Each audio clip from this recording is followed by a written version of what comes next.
So as we continue on our trip, pretty much around America, we are now on the west coast of California, heading south. I think we're in Lost City or Lost Point. I'm not 100% sure. We were trying to make our way to LA last night, but I was feeling a little tired, so I decided, it would be best for me to get off the road and rest instead of pushing it another 2.5 to 3 hours down Interstate 5 to get into LA late and not have any clue where we were going to be able to stay or park the van. But so we found a KOA and we decided to shack up here for the night. And this morning, I wake up and I head to the restroom. And it's a really nice facility, by the way. And I met the gentleman here who manages it. He's been here for decades through multiple owners. He's seen the property change hands.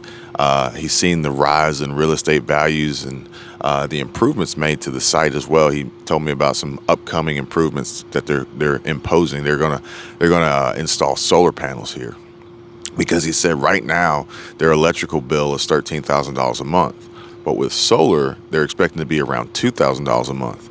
But my first question was, well, how much does it cost to get solar? Well, he said an original estimate was to put solar on every site, and that was $300,000 investment.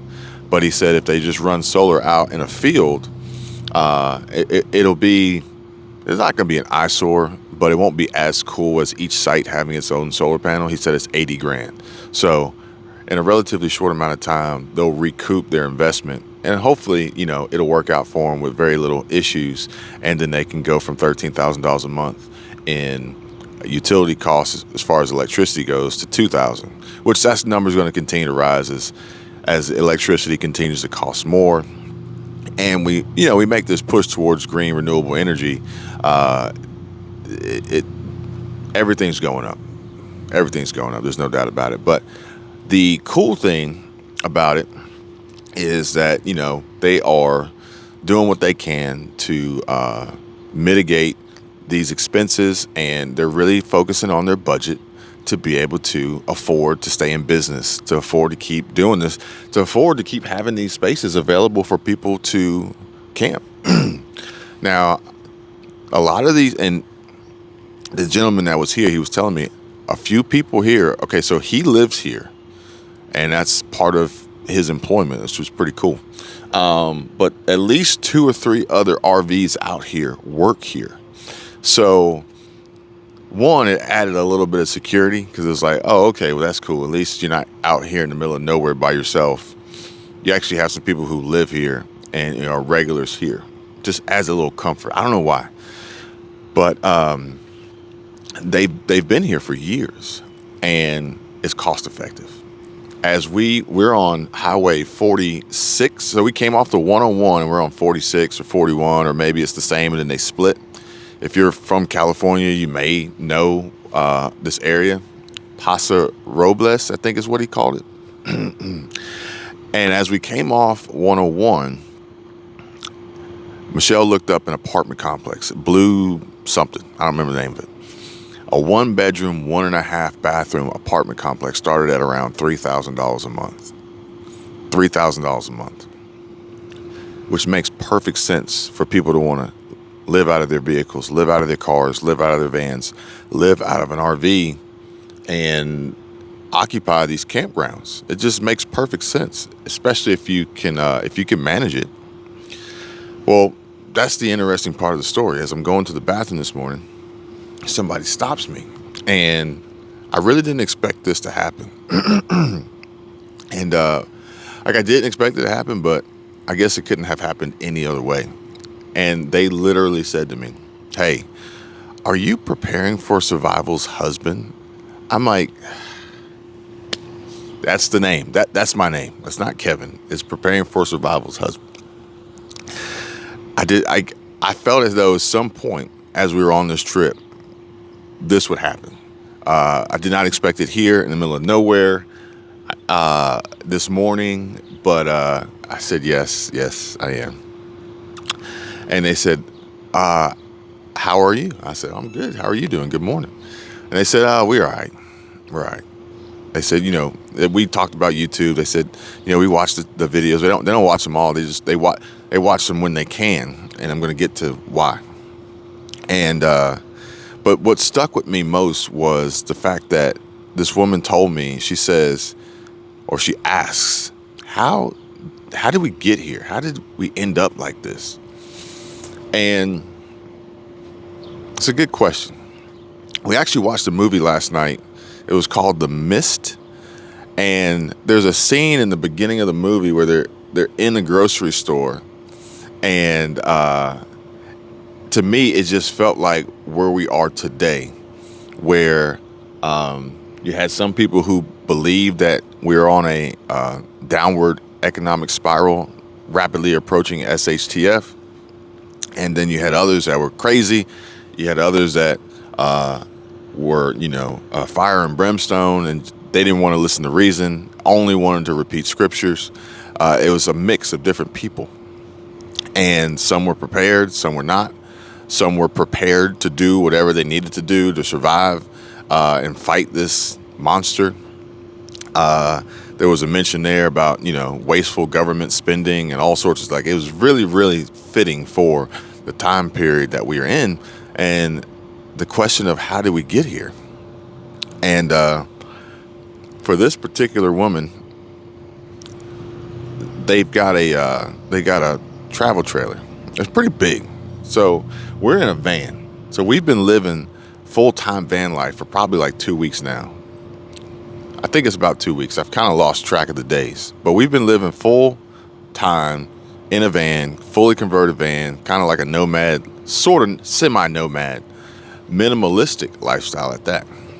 We need to talk about that. And it's fine. It's okay. It's comfortable. Honestly, if we had to do this like all the time, we can make it work. We can make it work. It would be a drastic change from the norm, from what we're used to, but we've had so many different changes in our lives already so far. It's just another adaptation. We've adapted to be where we are now from where we were before. It's actually funny because Michelle and I, when we first got together, we lived in it's called an extended stay. So it was like you pay weekly to stay at like a motel, basically. It was run down. I think it had maybe a mini fridge and a microwave, and like we had nothing. And that's where we started.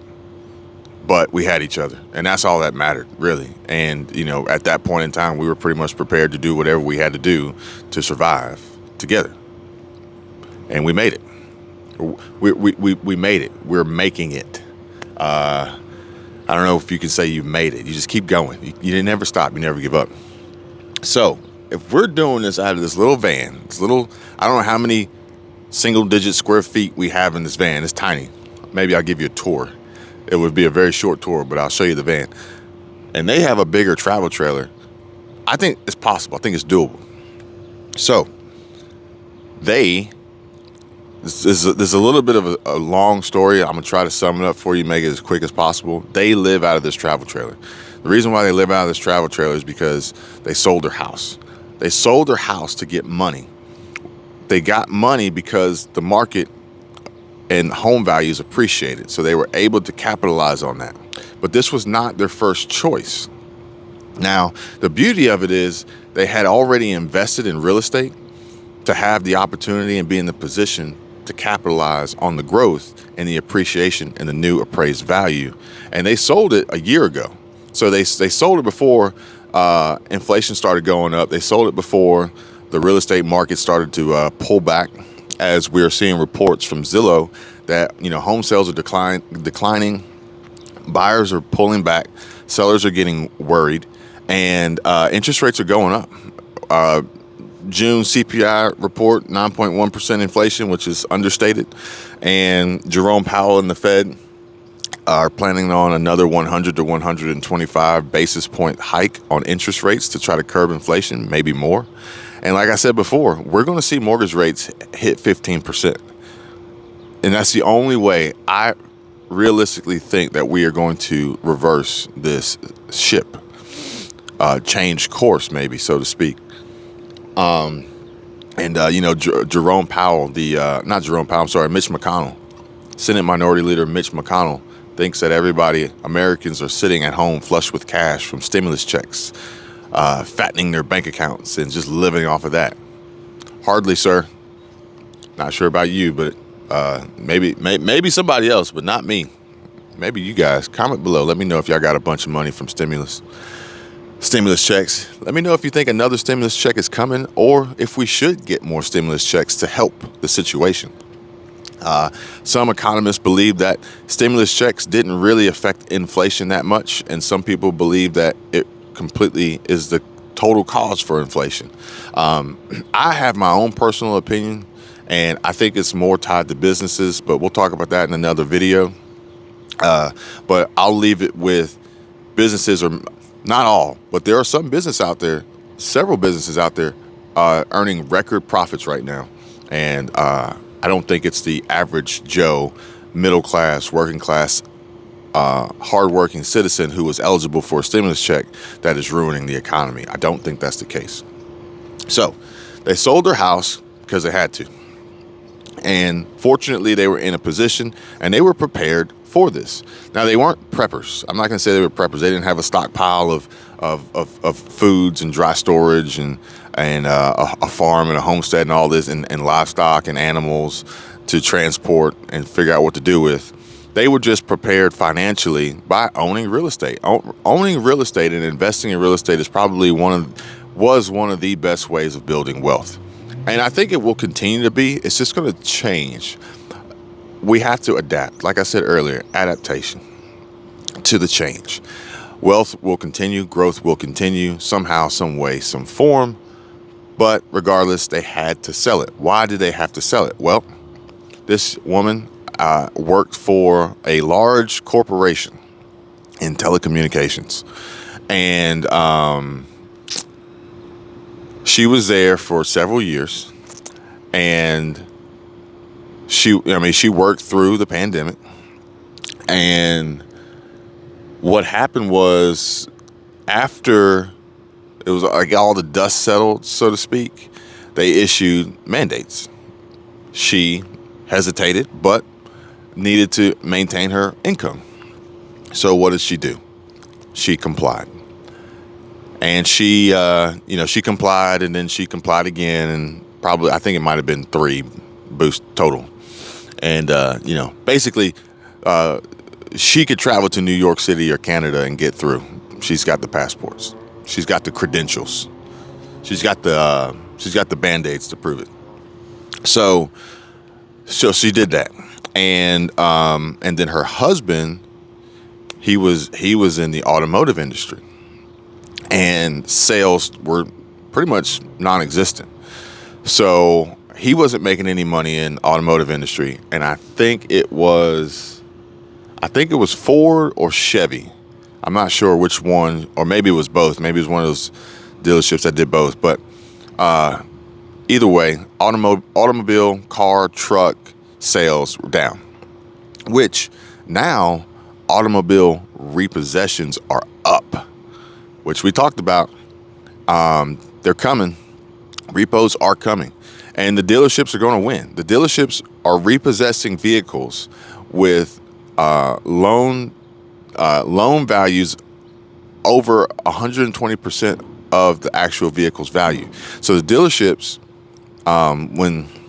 give you a quick breakdown of what happened when the pandemic was rolling.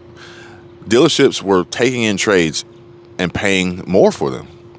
The dealerships were controlling the market, and they worked together to pull this off. And you can't convince me otherwise. I don't have any proof for it, but I've worked in business before, and collusion is technically illegal, but so is speeding. But it's really only illegal if you get caught. So the dealerships were buying these vehicles for more than they were worth. Why? Because they were going to control the market. So if everybody was paying too much for the asset or the liability, depending on how you look at it, from the dealership's perspective, they were assets. From the consumer's perspective, they're liabilities. So the dealerships were paying more for them. Why? Because they were going to turn around, corner the market, and sell them for more than what they paid for them. This basic economy. Economics 101. Buy low, sell high. But in this case, they bought high and sold higher because they were in control. They knew what they were going to do. So now these vehicles are selling for more than what they're actually worth, but they were getting the banks to go along with it. And part of which because the banks were like, oh, well, these people are getting stimulus checks, so they have the money available. So yeah, it's okay. We'll allow people to take out these 100 and 120% loan to value loans, 72 months, 84 months, or maybe longer. But now the dealerships, the people can't pay for them. They can't pay for them. They're too expensive. They're not worth what they got in them. They're losing their jobs. Everything's costing more. Michelle got a message the other day that somebody got their electric or their water bill. It was like $600 something a month. Like for the month, it was like $600 something. Utilities expenses are going up. This facility here is looking to convert to solar because their electric bill is $13,000 a month, and it's hurting their profits. Like, this is real. This is what's going on. So people are having to let go of certain things. Maybe these vehicles they needed. Maybe these vehicles they wanted. So maybe if they wanted it but they can't afford it, they're like willing to take the hit on their credit and just let it go because they can't hang on to it, nor can they sell it because it's upside down. So the repossessions are going up. But anyway, unfortunately for this woman that I was talking to this morning, she was her husband was not in a position to make the money they needed to make at the time. And this was, like I said, a year ago. So today, slightly different story, but I don't really know where the car market's going just yet. I don't think it's going to be great for those in sales, but I do think it could be a great opportunity for those looking to buy up. Maybe start checking some auctions and things like that. Maybe start checking, bring a trailer, let go, Craigslist, Facebook Marketplace for people just trying to dump things to get out of them. But her position at this telecommunications company decided that, or her management decided that, hey, we appreciate all you've done, and we really do appreciate you doing what you needed to do to work here. You know what I mean? But our numbers are down, our sales are down, and I'm sorry, but we're going to have to let you go. She says, Kevin, she actually called me Kevin this time. She didn't call me Preparing for Survival's husband. She said, Kevin, I would have never done that if I didn't have to do it to keep my job. She said she felt ill. She said she still doesn't feel right today, long after having done this. She said, and she says, I would have never done that if I didn't have to do it to keep my job. And then they let me go. It was sad. I hate it. I vowed from the day one I'm never gonna do it. You can say what you want about me, think what you want about me, but I'm not gonna happen. So, and it's unfortunate because we wanted to go to Alaska on this trip. We wanted to cross the Canadian border to get to Alaska, but we couldn't because we don't have the credentials to do it. But it is what it is. I knew what I was getting myself into when I made the choice that I made, and I'm not gonna cry about it. It's just, it is what it is. So, long story short, I promise, they were in a situation where they said the husband was not making any money, the wife just lost her job, and they're a little older, not like seniors or anything, but they're just older. And the one thing that they did have was they did have a travel trailer, which was, for them, it was like a means of escape on the weekends, holidays, get out. But they were looking at it like, look, we now have the opportunity, and they were thankful that they were prepared as much as they were for this, not even knowing what they were actually doing. They just kind of fell into it. They invested in real estate. They invested in this travel trailer. And they decided to sell the house, take the money from the difference in the mortgage and the equity value of the home after the sale, close of the sale, and move into the travel trailer full time and find inexpensive campsites to live out of.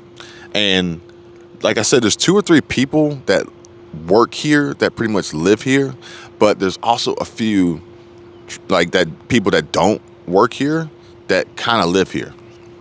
And for them, they said, look, we have a pretty good amount of cash from the sale, from the appreciation that the house that we had gained because of the rise in real estate prices. And so we have a good little bit of cash cushion. We got this travel trailer that's actually paid off because they've had it for a few years. They had a truck to pull it. Fortunately, got a good deal on the truck from the husband working at the dealership. And for a place like this, they're at like $40 a night. Yeah, like $40 a night. So, $40 a night, you're talking about $1,200 a month. When I just told you, like right down the street, coming off of 101, it's $3,000 a month for a 1-bedroom, 1.5 bathroom apartment. Their travel trailer is probably like a 2-bedroom, like how it configures after you like move the kitchen table. It's got the slide outs and everything. It's probably a 2-bedroom, 2-bath, like in comparison. So you got a 2-bedroom, 2-bath, fully paid for, that you spend $40 a day, $1,200 a month, to have access to water, power, showers, restroom, and at any given time you could change location if you wanted to. Like, that is a steal. That is a deal. I'm glad it worked out for them. They got some cats with them, which is kind of cool that they're still able to, I don't think that, that this is that drastic of a negative adaptation to life to find an alternative means of survival in the interim while you wait for things to pan out. And traveling these different campsites and KOAs and harvest hosts, we see a lot of people and a lot of different stories and reasons and scenarios. So many. It's kind of hard to keep up with them because we pretty much talk to everybody when we get where we're going. But I also see it as a growing trend where more people are probably going to start living out of their cars. More people are probably going to start living out of their trucks. More people are going to start full-time living out of their vans and their RVs because it's cheaper. It's cheaper. And a lot of people, are mobile. They can work from home and or they're unemployed, but they do have a little bit of a cash reserve, or they can find sites nearby where they work and kind of do like a little bit of a rotation. And honestly, if you're single, I don't see why you couldn't pull this off. They have campers, overlanders is what they call them, I believe, that go on top of your car or your truck or the bed of your truck on a tool rack or a Akima rack, and they lay flat during the day, but at night they pop out to tents and they have little ladders you can climb up and go to sleep. And if you're single and you don't need a lot of space, I don't see why you couldn't pull it off. And honestly, scientists say that you really don't need to shower every single day. Like, there's ways that you could get by and take that $40 a night down to $40 every other night. Take that $1,200 a month down to $600 a month. Now, granted, you're not going to have the ability to stockpile and do a lot of prepping, but your overhead expenses, your monthly budget is going to be cut down so much. It's going to allow you to be in a much better financial position down the road when the economy does shift and correct. And you'll be a bear at that time and be able to capitalize on these lower price assets that are going to then appreciate in value and put you in a position for wealth. You can still prep out here. And honestly, if you're single, you don't really need that much food. Most Americans overindulge and waste a lot. You don't really need that much. You really don't. So as far as the food availability and food shortages and stockpiling and all that, you can still do it. You got to get creative and do some space savings. You could even possibly pull an enclosed trailer that stores some of these dry goods for you, depending on your setup. Because if you had like a truck or SUV or even a car capable of towing a small trailer, you could stockpile that thing up like your pantry and then put the overlander on top, or even carry just a tent that you put out at night. But here, like, we've been to several KOAs. These facilities are so nice. The bathrooms are clean, the showers are clean, the water's hot. Like, the people here are great. And I really honestly believe that more people are going to start transitioning to this new form. Like a few years ago, we had a huge shift towards tiny houses, but tiny houses were really expensive. They were just small. You were trying to move towards this minimalistic lifestyle, but it was really expensive. Travel trailer, camper, RV, van, living out of a car. A lot of videos on YouTube about living out of cars. Check them out. Easier than you think. And with facilities like this, you don't have to worry about getting that knock in the middle of the night because you're parked somewhere you're not supposed to be. In addition to Walmart and Cracker Barrels allowing people to stay overnight, they don't mind. Most of them, they don't mind. If they do, they have a sign that says you can't. But then there's an iOverlander app. Download the iOverlander app, and it'll tell you on the map all sorts of places you can stay with people's honest feedback and reviews. But I see people moving more towards this direction because they have to. Things are getting so expensive and so ridiculously overpriced. And, honestly, now is a great time to shift towards a minimalistic lifestyle and use your money and your space to prepare for SHTF. And being out of this van for like the last 2 weeks, I don't see anything wrong with a minimalist lifestyle. And we've gotten by with just a few clothes that we brought. Now, granted, I bought this shirt at Yellowstone, but we don't have very many clothes, and we didn't bring a lot with us. We pretty much have each other. We'll spend more time outside together, exploring, learning, and then we can utilize facilities here for shared workspace, community space. We have the showers and everything. And then, we spend quality time together as a family every night, talking, catching up on some things, watching TV, having some good laughs, playing some games. My kid bought this game, What Do You Meme? So we got to play that game here soon. But I could get down with this. And like I said, if we had to, we'd make it work. I'd probably utilize that enclosed trailer behind the van, like as I was mentioning, as like a garage storage situation. But at the same time, there are opportunities and possibilities. Now, granted, this is getting like to the next level, but you can have remote storage. You got to set it up correctly, but you can have remote storage in different parts of the country where you've placed your stockpiles, so you have access to them if shit hits the fan. And or you have a network or some family members that you can rely on. But for the day-to-day, your overhead's low, your expenses are low, your budget's in check, and you're working towards being financially stable, not relying on some job that's going to force you to comply and then lay you off, not relying on some industry that is completely turned upside down, not relying on the government to send you a check in the mail. You're pretty much self-sustainable and self-reliant. And I know a lot of people give these travelers and these campers and a bad rap, and saying that they're going to be the first ones to come steal your shit when it hits the fan. But I think that's a rude and inaccurate judgment, and just a basic overall terrible stereotype, because that means you're saying that I am the person who's going to come try to steal your shit when it gets wild, and that's hardly the case. But either way, people make choices, they make judgments, right, wrong, or indifferent. I've even received, granted, we said we made it through San Francisco safe and sound, but I've also received reports and emails and messages today like saying, hey, as you approach LA, be careful. Look, people suck everywhere, okay?